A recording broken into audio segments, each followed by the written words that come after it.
ভাই ভাই ভাই ভাই বলতো এটা কি জিনিস?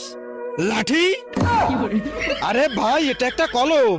আরে শালা তুই জানিসই যখন তো শুনছিস কেন? আরে ভাই আমার বলার কারণ হচ্ছে এই কলম দিয়ে যাই লিখবি সেটাই সত্যি হয়ে যাবে। আরে সব কখনো হয় নাকি? আরে ভাই হয়, দে তো। আবুল ল্যাংটা হয়ে যাবে। হয়েছে কি না? ভাই ভাই এবার আমার নামে লেখ, আমার নামে। তার আগে যারা চ্যানেলটিকে সাবস্ক্রাইব করে দিবে তাদের মা বাবা যেন অনেক দিন বেঁচে থাকে, আর যারা ভিডিওটাতে লাইক কমেন্ট করে দিবে তাদের মনের আশা যেন পূরণ হয়ে যায়। কমেন্টে বলে যাও আই লাভ ইউ মা বাবা। রাজুর পিছন দিয়ে বড় সাপ বের হয়ে আসবে। বের হয়েছে নাকি? না ভাই মোহন তো সত্যি ল্যাংটা হয়ে গেছে। তার মানে তোর পিছন দিয়ে